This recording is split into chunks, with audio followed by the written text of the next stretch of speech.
Hello guys, good morning everybody. कैसे हैं आप सब? और आप सबको पता ही चल गया होगा कि हमारे यूजीसी नेट जेआरएफ की जो डेट है वो आ गई है, अनाउंस हो गई है ऑफिशियल वेबसाइट के ऊपर। ठीक है, इससे पहले मैंने एक वीडियो बनाई थी, रात को ही मेरे को तब पता चला, तभी मैंने वीडियो बना दी थी। यस, सो ये तो हमें पता चल गया कि 16 सितंबर से लेकर हमारे 25 तक हमारे एग्जाम हो जाए, राइट। अभी हमें एग्जैक्टली ये नहीं पता कि हमारा कॉमर्स का कब आएगा या फिर और एग्जाम किसके किस टाइम पर, मतलब कौन सी डेट को आएगा। यहाँ पर अब बात ये है कि हमारे पास 25 डेज रह गए हैं, इससे ज्यादा नहीं। ठीक है, समझ में आई बात? आप यही मान के चलो, बेशक आपका 25 को, लेकिन फिर भी आपको क्या मान के चलना है कि आपके पास सिर्फ और सिर्फ 25 डेज है। अब इन 25 डेज को आपको करना है किस तरीके से आप इनको 25 के 50 बनाते हो। समझ में आई बात? अब आपको ये रोना नहीं है, जैसे अब कई बच्चे जो है वो रोने लगे ऐसे, ये क्या हो गया, यूजीसी नेट वालों ने, एनटीए वालों ने ये क्या कर दिया हमारे साथ, इतनी बदतमीजी कर दी हमारे साथ, हमें बिना बताए एकदम से टपका दी डेट। तो आपको तो पता था ना कितना लेट हो गया। ये तो सोचो वो एग्जाम जो आपका जून में होने वाला था वो आपका सितंबर में हुआ। तो ये पॉजिटिविटी अपने अंदर लेके आओ। सबसे पहले आपको क्या होना है, पॉजिटिव होना है, राइट। फिर दूसरी बात, सेकंड बात, आपके अंदर आपका मन को ये नहीं होना चाहिए नहीं होगा मेरा। समझ में आया? आपको क्या होना चाहिए, मेरा जेआरएफ होगा। सेकंड बात समझ में आई? क्या बात बोला मैंने?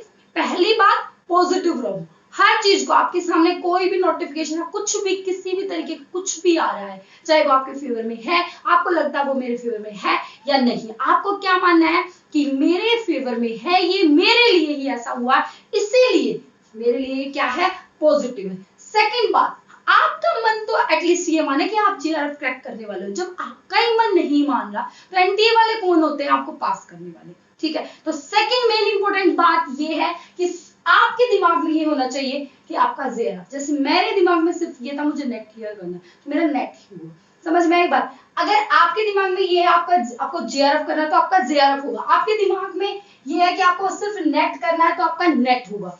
और आपके दिमाग में ये है कि आपका होगा ही नहीं तो आपका नहीं होगा। इसलिए मैं आपको डिमोटिवेट नहीं करूं। सबसे पहला पॉइंट है, कोई भी वीडियो आप देख रहे हो, किसी की भी वीडियो देख रहे हो, सबसे पहले हम अपने मन से चाह रहे हैं कि हम इस पेपर को क्रैक करेंगे और हो ही नहीं सकता कोई कि हमसे इस पेपर को छीन ले। पहली बात, मतलब अपने मन में दृढ़ निश्चय किया कि मुझे तो ये करना है, मींस करना है, किसी भी कीमत पर करना।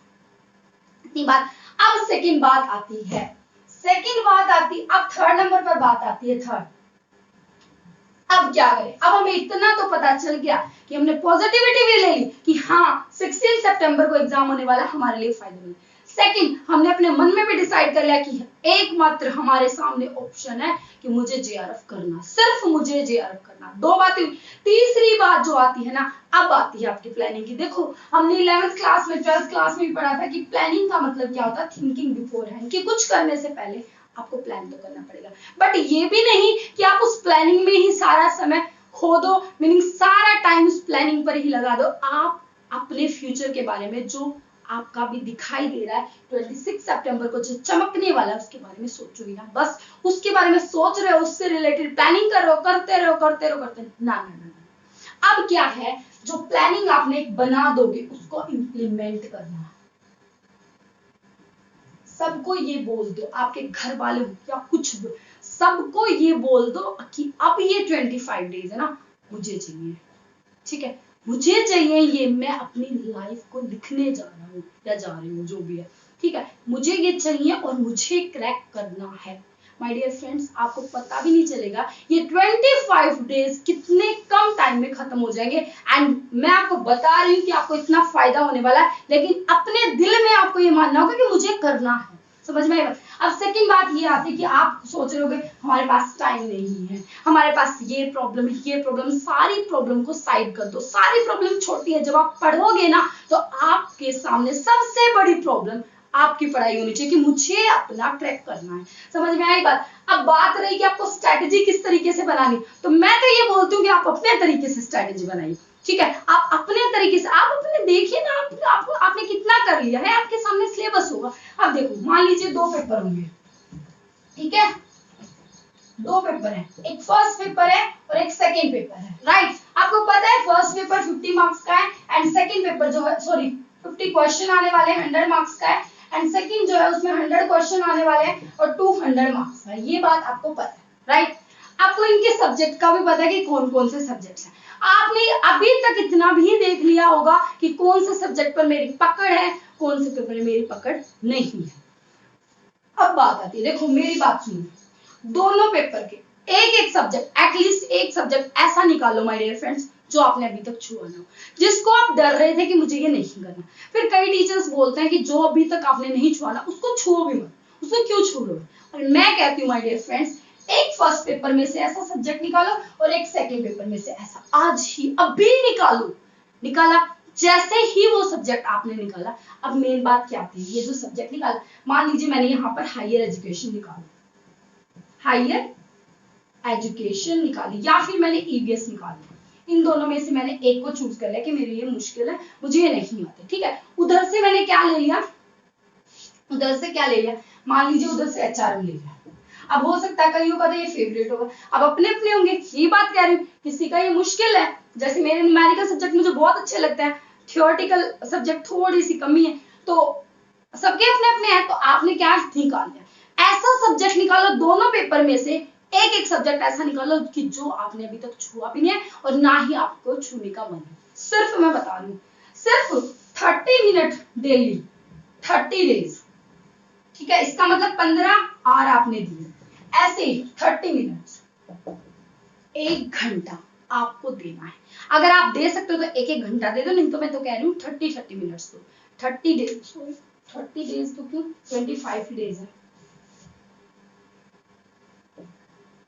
ठीक है। आप दो इसको, ये दोनों सब्जेक्ट आपके प्रिपेयर हो जाएंगे, मेरी गारंटी है। और साथ के साथ याद रखना, हर साल का, एक साल का पेपर भी 10 क्वेश्चन आते हैं मान लो, तो 10 क्वेश्चन करने में भी ज्यादा टाइम नहीं लगेगा, 5-10 मिनट और ज्यादा लग जाएंगे, ठीक है। तो आपके दो सब्जेक्ट तो मैंने प्रिपेयर करा दिए ना, वो ऐसे सब्जेक्ट जिनसे आपको डर लगता था और जो बहुत मुश्किल थे। इतनी बात समझ में आई। अब आपके रह गए 9 सब्जेक्ट यहाँ पर रह गए और 9 सब्जेक्ट यहाँ पर रह गए। माय डियर फ्रेंड्स, अब आपको पता है कि आपके कौन कौन से सब्जेक्ट कैसे कैसे हैं, कितनी आपने तैयारी कर ली है। अब आती है बात, अब ये बात आती है, एक कोई पूछता है कि जो प्रीवियस ईयर एनालिसिस करने चाहिए, क्या करना चाहिए क्या नहीं, तो मैं आपको बता रही हूँ, सुनो मेरी बात। सबसे पहले जो आपने अभी तक नोट्स बनाए उनको रिवाइज करो, ठीक है। अब आपने नोट्स नहीं बनाए, अब आप चाह रहे हो कि इसी टाइम पे मैं सब कुछ कर दूं, अभी तक तो मैं थोड़ा सा वेट ही कर रहा था कि नवंबर में होगा, दिसंबर में होगा, ऐसे। तो मेरी बात सुनो ध्यान से, आपको सिलेबस उठाना है, उसके हर टॉपिक को पढ़ डालो, ठीक है। एक सब्जेक्ट फर्स्ट पेपर का, एक सब्जेक्ट सेकंड पेपर का, डेली बेस पे पढ़ो, साइड करते जाओ, पढ़ते जाओ, बिल्कुल अच्छे से पढ़ते जाओ, बिल्कुल कंसिस्टेंसी से, बिल्कुल ऐसे दिमाग को ऐसे पकड़ के और तब पढ़ो, अगर ऐसे ना पढ़े गए, पढ़ते गए 10 दिन तक आपके दो सारे सब्जेक्ट्स हो जाएंगे, ठीक है। फिर जो बाकी 10 डेज बचे ना, उसमें एमसीक्यूज और कुछ नहीं देखना। फिर उस टाइम पे ये नहीं देखना मेरा वो रह गया, मेरा वो रह गया, मेरा वो रह गया, जो रह गया छोड़ो, एमसीक्यूज की प्रैक्टिस करो। ये देखो आपकी गलती कहाँ पे हो रही है, क्यों गलती हो रही है, जैसे जैसे आपसे हो रहा है ऐसे करो, ठीक है। तो इस तरीके से अगर आप पढ़ोगे ना, तो माय डियर फ्रेंड्स, आपको कोई रोक ही नहीं सकता कि आपका जो आपने एम बनाया है, ये नहीं कह रही, अगर आपका एम जेआरएफ, तो जेआरएफ से कोई नहीं रोक सकता, और अगर आपका एम नेट है तो नेट से कोई नहीं रोक सकता, और अगर आपका एम है कि मुझे कुछ नहीं करना, तो कुछ नहीं करने से कोई रोक सकता। समझ में आई बात? डिसाइड आप करोगे कि आपको क्या करना है, जो आपने डिसाइड कर लिया ना वो आपको मिलेगा, और अगर नहीं मिले तो गारंटी दे रही हूं मैं, आप डिसाइड करके अभी कमेंट करो, और उसके बाद जब आपका रिजल्ट आ जाए तब उस कमेंट का रिप्लाई दोबारा से करना। मैं लिख के देती हूँ माय डियर फ्रेंड्स, जैसे जैसे आप सोचता हो ना, जैसे हमने सोचा, जैसे जैसे हम सोचते हैं वैसे वैसे हम बन जाते हैं, ये रियलिटी है, ठीक है। तो इसी होप के साथ कि आप बहुत अच्छे से प्लानिंग आप अपनी खुद करो, राइट। किसी की स्ट्रेटेजी, वो ये कह रहे हैं इसलिए हमने फॉलो करी, दूसरी वीडियो देखोगा वो ये कह रहे हैं इसलिए हमने फॉलो करी, ऐसा नहीं है। अब इस फोन को, इन सबको आग लगा दो, सबको पानी में डाल दो, सबसे बोलो कि साइड हो जाए, आपके रिलेटिव कोई भी है सबको साइड कर दो। आपसे ना कोई अभी अभी फिलहाल आपसे रूठ जाएंगे, ठीक है, कि मुझसे फोन पे बात नहीं करता, ये नहीं करता, वो नहीं करता। जिस दिन आप सक्सेस हो जाओगे ना, उस दिन सब आपके पीछे पीछे आएंगे, ये गारंटी है।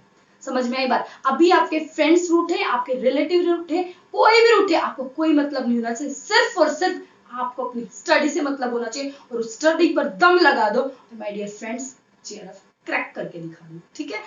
Thank you so much, bye bye, take care. उससे पहले मैं आपको बताना चाहूंगी, अगर आप चाहते हो कि मैं अगर लाइव लेक्चर लाऊं तो आप 1000 सब्सक्राइबर आपको करवाने पड़ेंगे।